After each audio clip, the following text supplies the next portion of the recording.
1676년 버지니아에서 일어난 한 실패한 반란이 어떻게 미국 역사의 흐름을 통째로 바꿔놨을까요?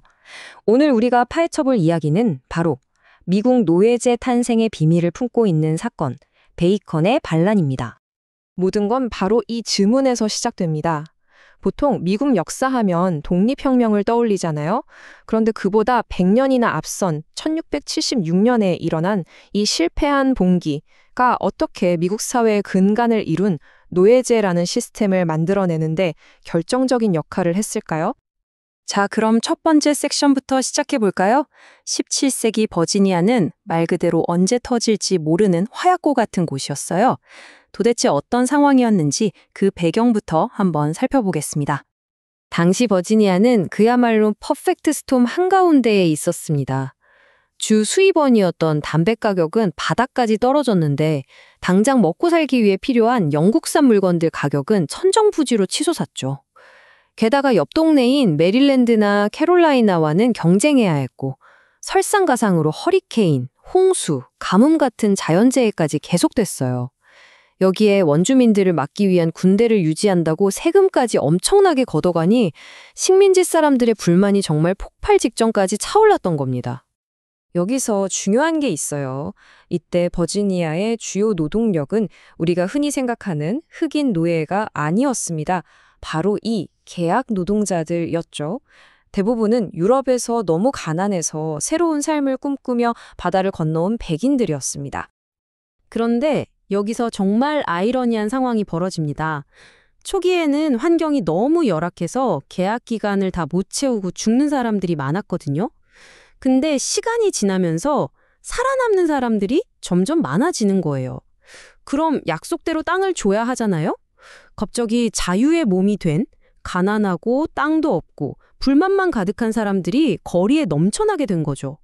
식민지 지도층 입장에선 이게 정말 위험한 시한폭탄처럼 보였을 겁니다. 이렇게 아슬아슬한 상황에 불을 확 지펴버린 두 인물이 등장합니다. 이 두 사람의 갈등이 식민지 전체의 긴장을 결국 폭발시키게 되죠. 두 사람은 정말 모든 면에서 정반대였어요. 한 명은 윌리엄 버클리 총독, 70대 베테랑 정치인이자 기득권의 상징이었죠. 그는 원주민 문제에 있어서 신중한 외교를 강조했습니다. 반면에 그의 사촌 너세니얼 베이컨은 완전 딴판이었어요. 젊고 카리스마 넘치고 불만 세력의 마음을 휘어잡는 웅변가였죠. 그는 모든 원주민은 적이라며 당장 전쟁을 벌여야 한다고 사람들을 선동했습니다. 완벽한 라이벌 구도였던 거죠. 자, 이제 이야기가 클라이맥스로 치닫습니다. 이 갈등이 도대체 어떻게 걷잡을 수 없는 반란으로 번졌는지 한번 보시죠.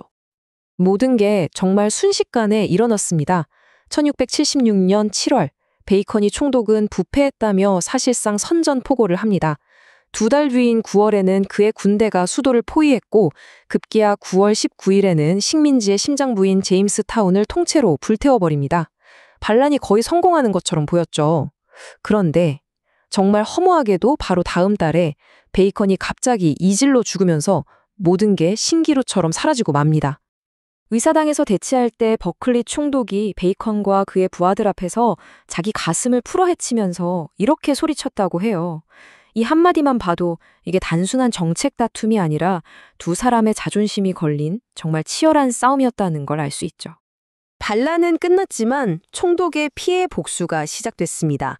그가 본보기로 교수형에 처한 반란 주동자의 수 무려 23명이었습니다. 자, 지금까지는 무슨 일이 있었는지를 살펴봤어요. 이제부터가 진짜 중요한 이야기입니다. 이 반란이 왜 그렇게 중요했는지, 지배계급이 진짜로 두려워했던 건 과연 무엇이었는지 한번 파헤쳐보죠. 바로 이겁니다. 이게 핵심이에요. 베이컨의 군대에는 가난한 백인들만 있었던 게 아니었습니다. 그들과 똑같이 소외받던 흑인 남성들, 즉 노예와 자유흑인들이 어깨를 나란히 하고 함께 싸운 연합 부대였다는 거죠. 버지니아의 부유한 농장주들한테는 이게 정말 상상조차 하기 싫은 최악의 시나리오였던 겁니다. 한번 생각해 보세요.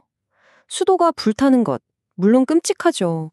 하지만 그것보다 더 그들을 공포에 떨게 했던 건 과연 무엇이었을까요? 이 질문의 답이 바로 이 사건의 본질을 꿰뚫고 있습니다. 그들이 정말 무서워했던 건 바로 이런 것들이었어요. 첫째, 인종을 뛰어넘어 가난한 사람들끼리 똘똘 뭉치는 것. 둘째, 그렇게 되면 자신들이 만들어 놓은 사회 계급 구조가 완전히 무너져 버리는 거죠. 그리고 마지막으로 이런 반란이 앞으로도 계속될 거라는 공포. 이게 그들의 진짜 악몽이었습니다. 그래서 지배계급은 머리를 굴리기 시작합니다. 어떻게 하면 이런 끔찍한 동맹이 다시는 생겨나지 않게 만들 수 있을까? 그들이 찾아낸 아주 전략적이고 어떻게 보면 아주 교활한 해결책이 무엇이었는지 한번 보시죠.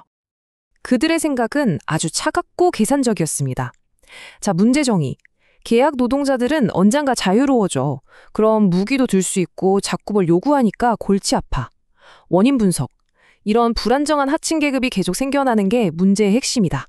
그래서 나온 해결책. 그럼 아예 영원히 자유로워지지 못하고 법으로 완벽하게 통제할 수 있는 노동력을 찾으면 되잖아? 그리고 그들의 해결책이 어떤 결과를 낳았는지는 이 숫자가 명확하게 보여줍니다. 보세요. 반란이 일어나기 전에는 흑인 노예 인구가 정말 미미했죠.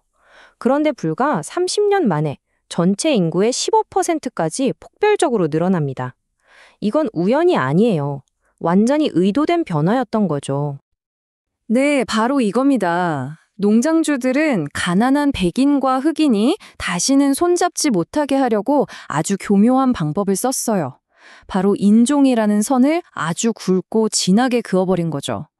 가난한 백인들에게는 너희는 흑인과는 달라 라는 약간의 특권의식을 심어주면서 분리시키고 아프리카에서 온 사람들은 평생 노예, 즉 재산으로 취급하는 법과 제도를 만들어버린 겁니다. 거의 350년 전에 일어났던 결국 실패로 끝난 이 봉기가 정말로 미국 사회를 수백 년간 갈라놓은 분열의 씨앗을 심었던 걸까요? 어쩌면 우리가 오늘날 보는 미국의 깊은 갈등의 뿌리가 바로 여기에 있는 건 아닐지. 베이컨의 반란은 우리에게 아주 묵직한 질문을 던지고 있습니다.